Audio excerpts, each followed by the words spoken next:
One day when walking around the tabletop retro game store I like to find old games at, I came across this game, Evolution Skateboarding. As someone fascinated by the Tony Hawk series and all other games that were crapped out to cash in on the trend, I just had to pick it up without even inspecting the box. Especially at only a few bucks, I figured, hey, what do I have to lose? Upon arriving home and looking at the box a little bit closer, something caught my eye. Battling boss characters with a huge spider on the box? I knew I had to do a video on it at some point, I just had to. Plus, Konami apparently developed it, and it's dying to be talked about. And judging by the people's choice on Twitter, a ton of other people wanted to see what these boss fights were all about anyway. So without further ado, here is Evolution Skateboarding.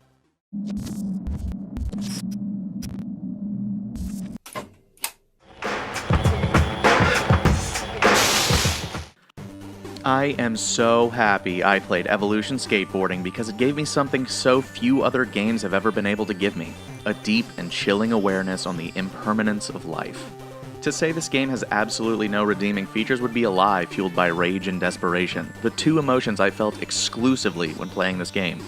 There was no joy, there was no happiness, there was only pain.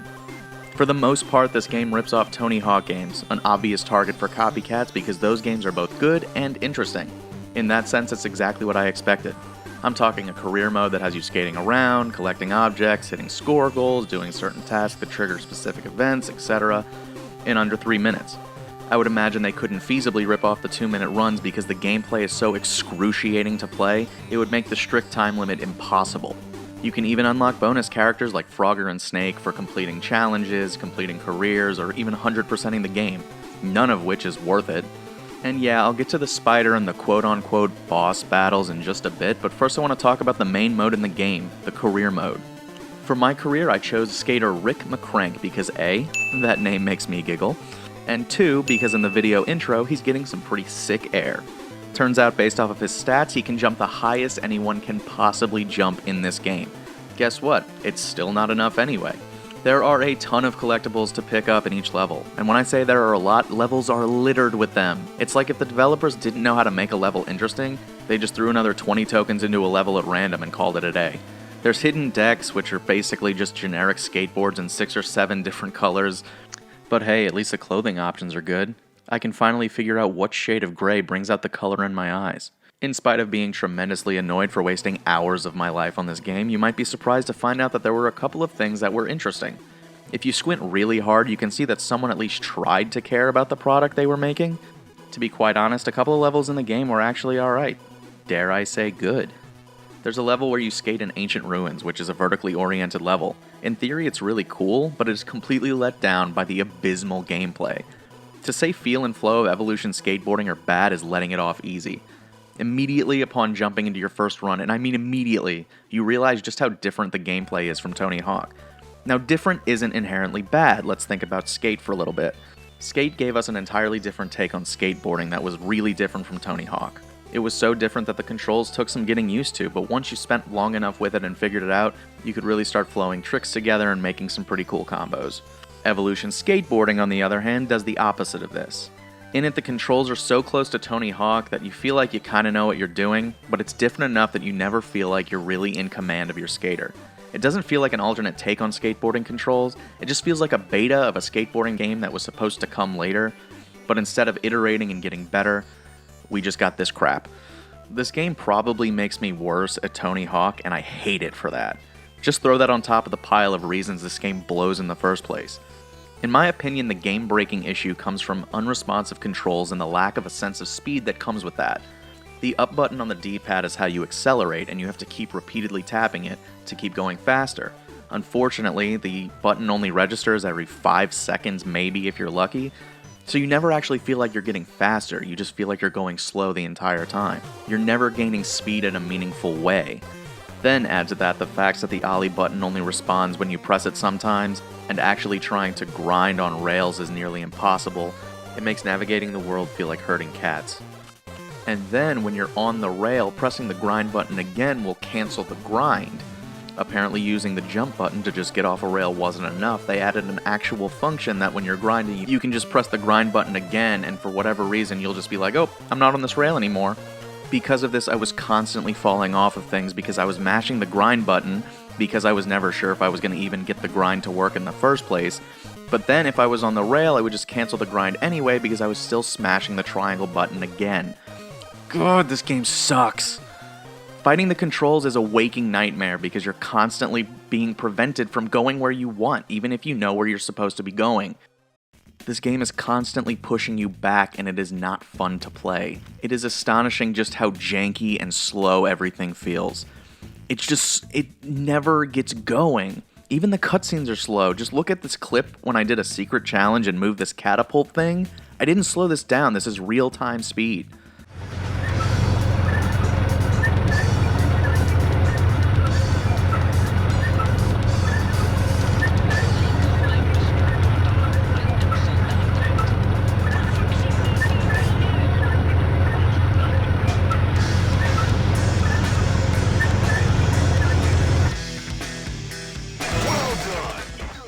And if that's not enough, you can mix in a broken sense of momentum. Gravity appears to turn on and off at random. Here's a good example of what I'm talking about. When you skate up a rail on some stairs, for instance, you lose momentum, which makes sense. Friction and gravity combine to slow you down. That's not the problem. When you try to grind downstairs on that same rail, gravity never speeds you up as you go downward. Speed constantly remains the same, so you're neither speeding up due to gravity or slowing down due to friction. It's so broken on a fundamental level. I tried tweaking the tightness on the trucks and the wheels and the size of the board, but nothing ever seemed to do anything. It didn't matter what I did. And remember how I mentioned Rick McCrank before and how he had the maddest hops of them all? That doesn't matter either, because going from him to a different skater like Stevie Williams, who doesn't have as much air in his stats, is a losing proposition because jumps were improbable before and now they're impossible. Now before I get into the boss battles, the reason you probably came to this video in the first place, let me just say that Evolution Skateboarding has been a sea of false promises. On the box alone, almost every bullet point is a lie. Those huge living worlds it touts are mostly bland, soulless skate parks that seem like the developers just had themes in mind and they just wanted to check some boxes. The varying missions and levels from skater to skater isn't entirely true either. Sure, the goals change a little bit, but for the most part those different levels come from courses being shuffled instead of actually introducing new levels at all. It's all just a trick that feels like they're just trying to make you feel like there's more content in the game than there actually is. Konami said this was supposed to be the evolution of extreme sports games, and that's not true at all either. This game doesn't even come close to that. And on top of all of those false promises and lies, the biggest letdown of them all is probably the boss battles. Yes, you can technically kill the spider on the back of the box, but you're not really battling it at all.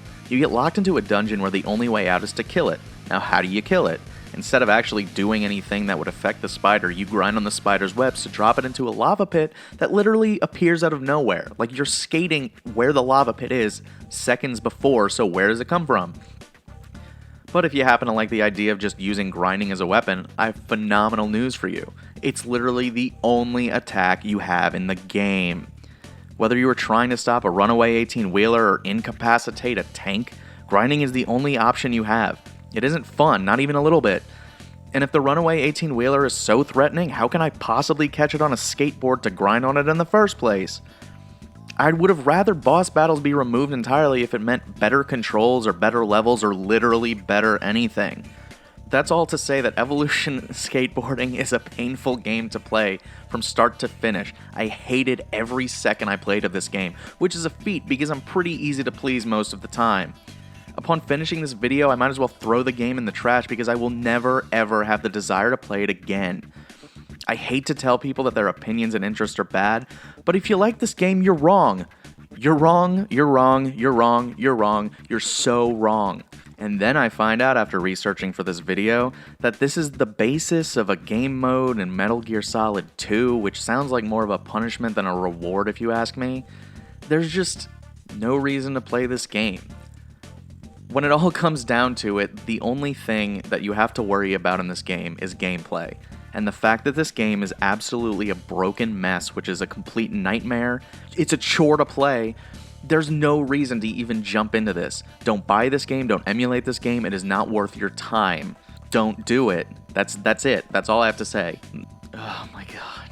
This game was so bad that oh man, I didn't even want to play it. I didn't want to finish it. I didn't want to finish any of the careers. I'm not exaggerating when I say I never want to play this game again. I will literally never want to pop this disc in ever again. I hope this video has been everything you wanted. Thank you so much for voting on Twitter if you wanted to. I'll probably run some more polls in the future when I'm not sure what I want to play, or I have some different ideas. So if you want to get in on that, you can follow me at under 10 hours on Twitter. Otherwise, if you like the video, give it a like. If you don't like the video, don't. And hey, if you like the video so much that you want to see more of this, you can always follow me on my channel, subscribe, hit that button down below. Turn on those notifications, I guess, if you really want to be on the cutting edge of my stuff. If so, thank you for that. That's going to do it for this week. I'll be back next week with a new video, and it's probably going to be something I hate less, so get excited for that. Have a good one.